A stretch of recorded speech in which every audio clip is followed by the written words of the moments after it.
Nothing like this has happened before.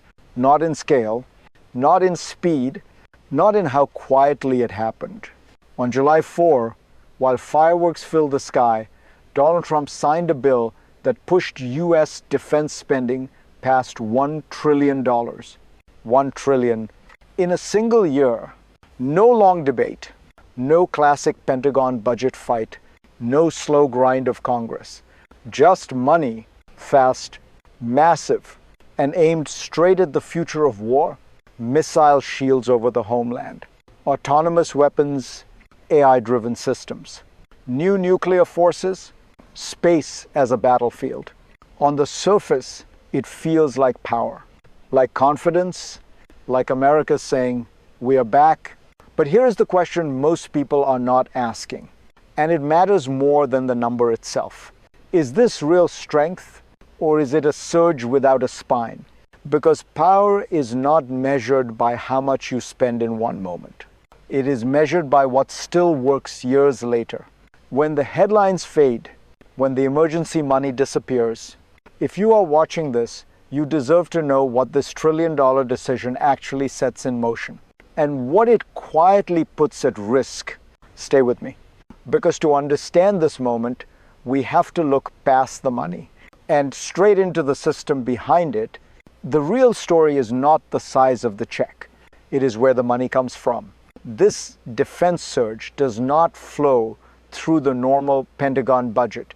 It bypasses the base process. The system designed to plan, to sustain, to endure. Instead, this money arrives through a reconciliation bill. Fast approval, limited debate, temporary by design. That choice changes everything. Because defense power is not just about buying weapons. It is about maintaining them, training people to use them, building supply chains that last decades, upgrading systems year after year. This bill does the first part extremely well. It accelerates acquisition.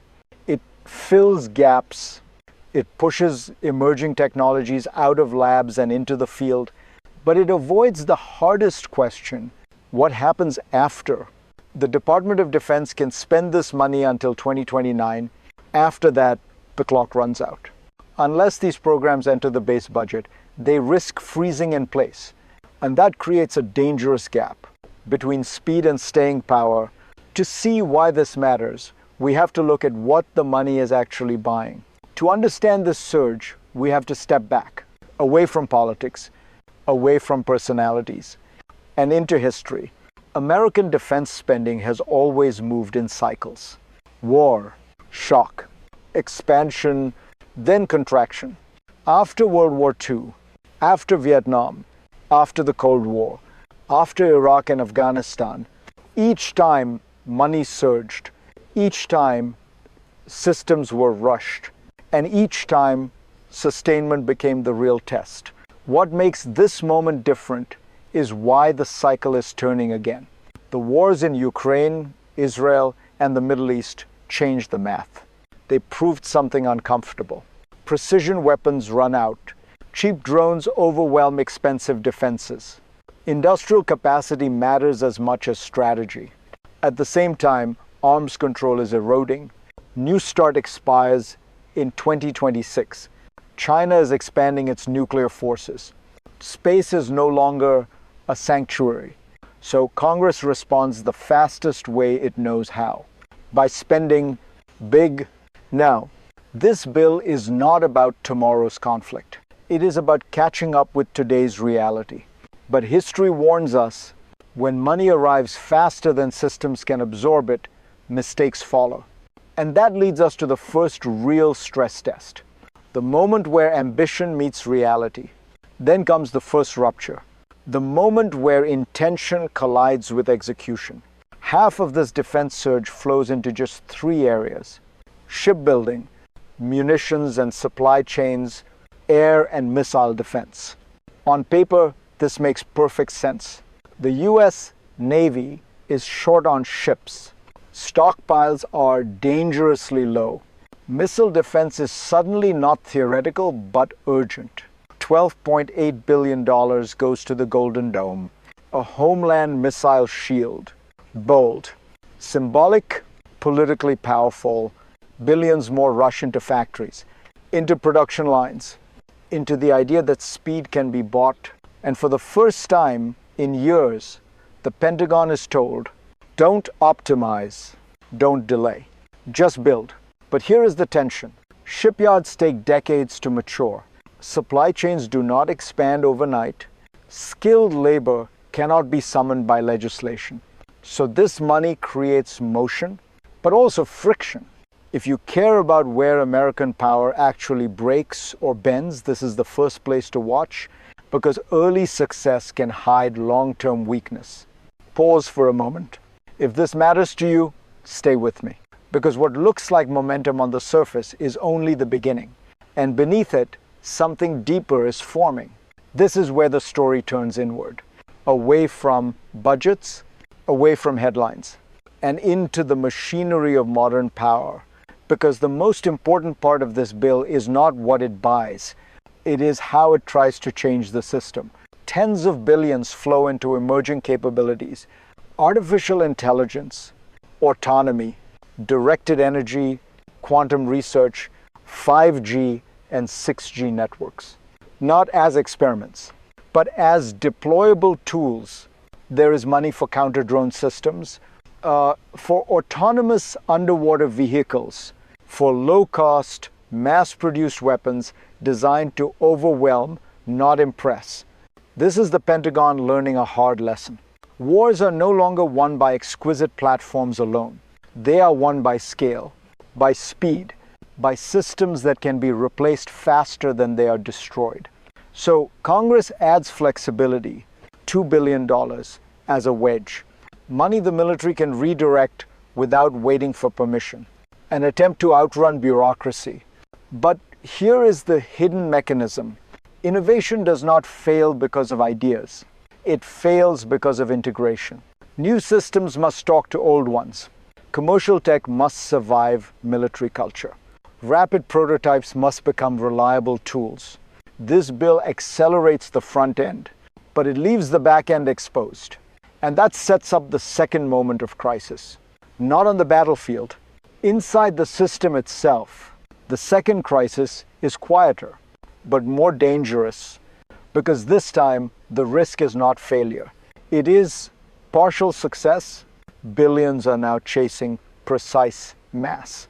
Cheap, autonomous, scalable systems proven in Ukraine, in Israel, in Iran, loitering munitions, one-way attack drones, autonomous underwater vehicles, low-cost cruise missiles. The Air Force and Navy receive new money to flood the field with affordable weapons. Weapons that can launch from cargo aircraft, from existing ships, without waiting for perfect platforms. On paper, this is exactly right. But here is the tension. These systems only work if production never stops. If software keeps updating, if operators keep training, a burst of funding creates inventory, not endurance. And then there is the Navy's gamble. Unmanned surface vessels, ships without crews, moving in packs, carrying missiles, orbiting larger warships. It sounds like the future, but futures are fragile. Without sustained funding, these systems become orphans, too advanced to abandon, too expensive to maintain. If this resonates, don't look away. Because now the consequences move from strategy to people. Now let me bring this back to you, because behind every line item is a human system, and this bill quietly reshapes it. When money surges fast, expectations rise faster. Units are told to adapt, to train on new systems, to integrate AI, to operate unmanned platforms alongside manned ones. For service members, that means pressure, new tools, new doctrines, little time. For workers in shipyards and factories, it means overtime, boom cycles, then uncertainty. For communities tied to defense jobs, it feels like opportunity and risk at the same time, because if funding stops, The consequences are personal. Programs freeze, careers stall, skills decay. This is how strategic whiplash happens. Not in Washington, but in lives. If you've ever wondered why people inside the system resist innovation, this is why. They have lived through surges that vanished, promises that expired. So when you hear $1 trillion, remember this. Power is not just hardware. It is trust. If this perspective matters to you, share it. Because understanding power should not be reserved for insiders. And as we widen the lens, the impact grows even larger. Beyond America, beyond its borders, what happens next does not stop at America's shoreline. It ripples outward. This surge in spending is being watched closely in Beijing, in Moscow, in allied capitals across Europe and Asia, because money signals intent. For China, this bill reinforces a message. The United States is serious about the Indo-Pacific, about missiles, about space, about scale. For Russia, it accelerates a familiar pattern. Arms control fades. Deterrence hardens. Nuclear modernization becomes the new normal. And for allies, the signal is mixed. Reassurance and uncertainty. Yes, America is investing, but is it committing long term? Because partners do not plan around one-off bills. They plan around predictable power. This is especially true in space. Missile tracking, satellite protection, command and control. These systems only work when they are shared, integrated, maintained. A temporary surge can impress rivals, but it can also provoke them. Which brings us to the most difficult question. What happens when this money runs out? Before we move on, I need to pause the process for one critical reason. According to your mandatory checklist, I must ask after each part whether you want the next one. Wait for your explicit approval before continuing. You already said okay for the previous part, and I've completed part 8, because the future of this defense surge splits 3 ways. Scenario 1, continuity. The funding moves into the base budget. Congress follows through. Programs are sustained. Training deepens. Supply chains stabilize. In this future, the surge becomes structure. Innovation survives first contact with bureaucracy. America regains not just speed, but staying power. Scenario 2, drift. Some programs survive, others stall. Budgets flatten. Priorities compete. The Pentagon fields impressive systems, but not enough of them. Not fast enough. Deterrence holds, but barely. This is the most likely outcome. Strength without coherence. Scenario 3, collapse. The money expires. Political focus shifts. Sustainment disappears. Programs freeze midstream. New tech becomes legacy overnight. Rivals adapt faster than the system can respond. In this world, the surge becomes a lesson, not in power, but in fragility. Which future emerges depends on one decision: whether America treats defense as a moment or as a system.